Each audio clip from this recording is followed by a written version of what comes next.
They've done a great job of rigging this. They've done a great job of rigging this league. The league, they're not even being subtle. They're not even being subtle. Oh my God, this is embarrassing. This is embarrassing. If it wasn't already Indiana Fever versus the world this season, their latest clash with the reigning champion New York Liberty made it crystal clear.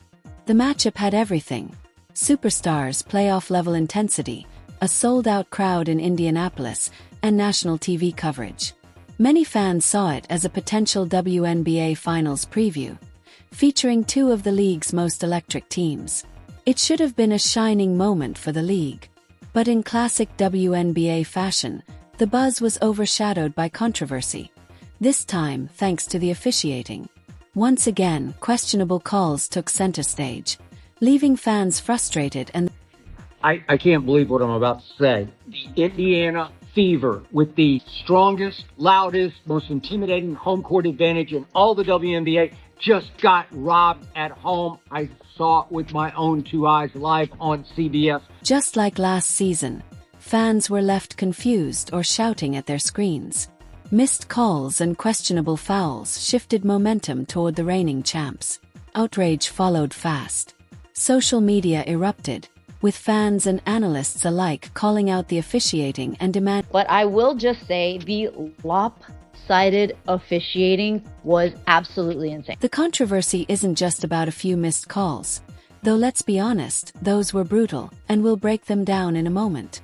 The real issue runs much deeper. What we're seeing now is part of a larger, ongoing pattern.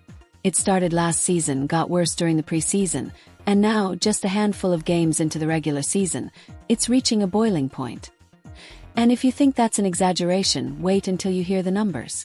The officiating against the Indiana Fever this season hasn't just been questionable. It's been consistently lopsided. We're not talking about one or two rough games. We're talking about every game.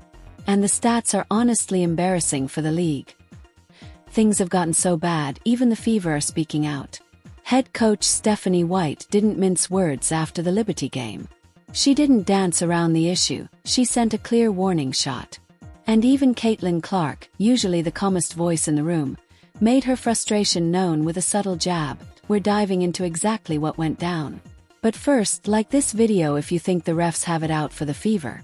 Comment if you disagree, and don't forget to subscribe. What went down? This is another year and another case of WNBA referees dropping the ball, not making the right calls when it comes to Caitlin Clark. What we're about to break down, and what has fans, analysts, and even players fired up, isn't just a bad night of officiating.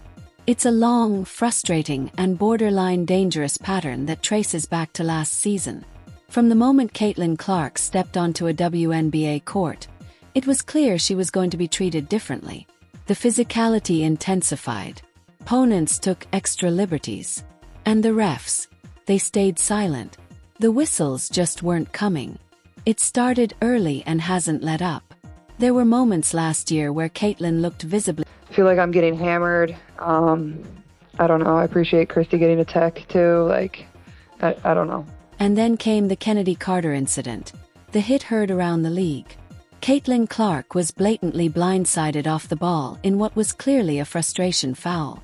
And the refs, they called it a common foul, not a flagrant. For many fans, that was the breaking point. If that didn't warrant an upgrade in real time, what would? Even more frustrating, the questionable officiating didn't end there. The missed calls and lack of protection followed Caitlin straight into the playoffs, raising even more eyebrows across. Like, even in the playoffs last year, do we not remember when Caitlin Clark is shooting a layup and she's in the air and Marina Mabrey submits a block, a hit on the arm, a blocking foul, like a whatever hit on the arm foul, everything. She just comes late and is like, Caitlin's not getting a layup. Jumps sideways into her, takes her arms out, knocks Caitlin on the ground, and then stops because she knows she's fouled. And the referees are like, play on, play on. Honestly, there are too many examples to fit into one video. You could make an entire documentary just on the missed calls. And to be clear, no one's asking for special treatment or a bubble wrap rulebook. Players are always going to go hard at Caitlin Clark, because she's Caitlin Clark. She's the best player on the floor most nights, and that naturally puts a target on her back. Physical play is part of the game and hard fouls happen. That's not the issue. The real problem is the lack of consistency. The Fever consistently get the short end of the whistle, and things didn't improve in the... It is kind of interesting that Caitlin Clark hasn't been to the free throw line at all. Caitlin Clark wasn't getting to the line at all. 0 free throws. And it wasn't because she wasn't getting fouled. The refs were simply ignoring it. In just the first few games, the pattern was obvious. Clark drives, takes clear contact, gets hacked, and nothing. No whistle, no call. Eventually, the frustration boiled over. You could see it in her body language, and you could feel it when she picked up a tech just for pointing it out. What went down?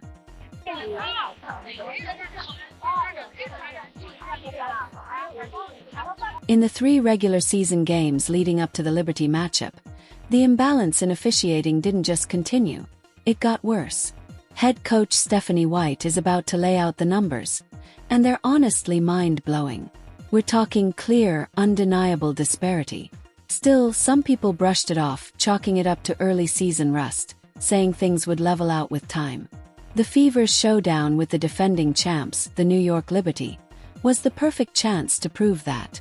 And before we dive into the controversy, let's be clear. This was a great game. The crowd was electric, the energy felt like the playoffs, and both teams came to play. What went down?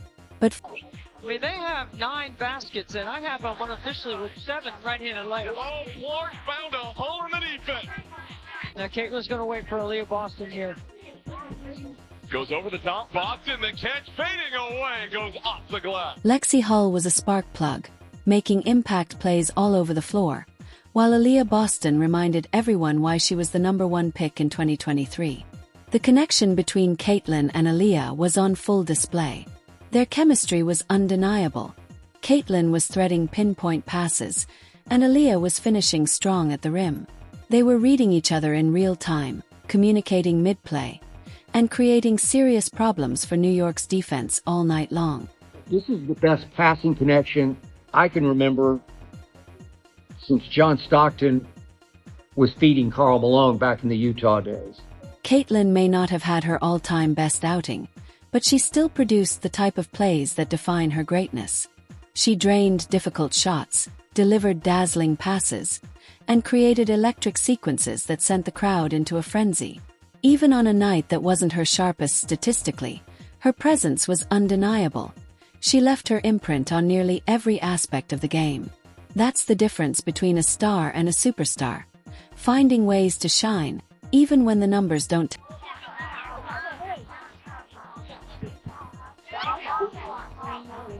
No pass shot possessions for New York. Clark, step back 3. Oh, she hit it! And draws the foul! Loud defending. Clark trying to create some airspace. Long 3 at the horn. The game delivered pure entertainment. 2 evenly matched teams, playoff-level intensity, and a roaring Indianapolis crowd. It was everything the WNBA hopes for in a marquee showdown. Stars stepping up, drama rising, and a nail-biting score from start to finish. But when the buzzer sounded, none of that stole the spotlight. Instead, all the conversation centered on one thing. It was one of the worst rugby games I've seen. The referees for again, what, the second game in a row, I guess? Definitely for the second game of the season, the referees swallowed their freaking whistles. The foul disparity was impossible to ignore. The Liberty piled up 32 free throw attempts, while the Fever managed just 15. More than double the difference. In a tightly contested game, that kind of gap isn't just obvious, it's game-changing. And it wasn't only about volume. It was the way calls were made. The Liberty drew whistles on light contact, while Caitlin and her teammates absorbed hard body checks without a sound. At times, it felt like each side was playing. The New York Liberty were at the line 32 times to the Fever's 15, and it was just so obvious. Now, I get calling fouls, I get not calling fouls, but in this instance, there were similar fouls that were not getting called on the New York Liberty that were going towards the Fever. If you're going to call every ticky-tacky foul, okay, call it, but call it for both teams. And then there's Caitlin Clark. Just like in the preseason and all of last year, She kept getting hacked with no whistle, no protection. At a certain point, it stops feeling accidental and starts looking intentional, as if officials are sending a message to the league. When it comes to defending Caitlin Clark, it's open season. They just kept shoving Caitlin. They're like, well, they can't just keep calling fouls. I'm like, they're literally just running around hacking her. The referees have made it like a point that this is how you beat the Fever. You hack them. You don't even, it's not being physical, you just hack them. Because the referees are going to allow them to be hacked. Late in the game with the Fever, be hacked. Not being physical, hack them. Don't go for the ball, hack them. As rough as the officiating had been all night, the final moments sealed it. With the game tied and everything on the line, the Fever were perfectly positioned to steal a win over the reigning champs, until the referees stepped in and decided the outcome. What was that play? Oh my god, this is rigged. This is rigged. She got yanked, fell on her hip. That's a hack. That's a hack. That's a hack. Oh my god, they hacked the Order Bonner and they hacked Caitlin Clark. They are both hacked. They are both hacked. They hacked Fever twice, and then there was a fun foul called on Sabrina Ionescu. First, with the game tied and the Fever pushing for the lead, Dana Bonner attacked the rim and absorbed clear contact. To the hip. Clark jumps it off. Bonner blocked at the top. Here, and Caitlin. There was heavy body contact. Exactly the kind that usually draws a whistle, but nothing came. Then came the phantom foul. Lexi Hall played flawless defense on Sabrina Ionescu, never initiating contact, yet 2 free throws were handed out. It was a crushing blow. Worse still, the officials weren't finished. The final possession brought the most damaging call of them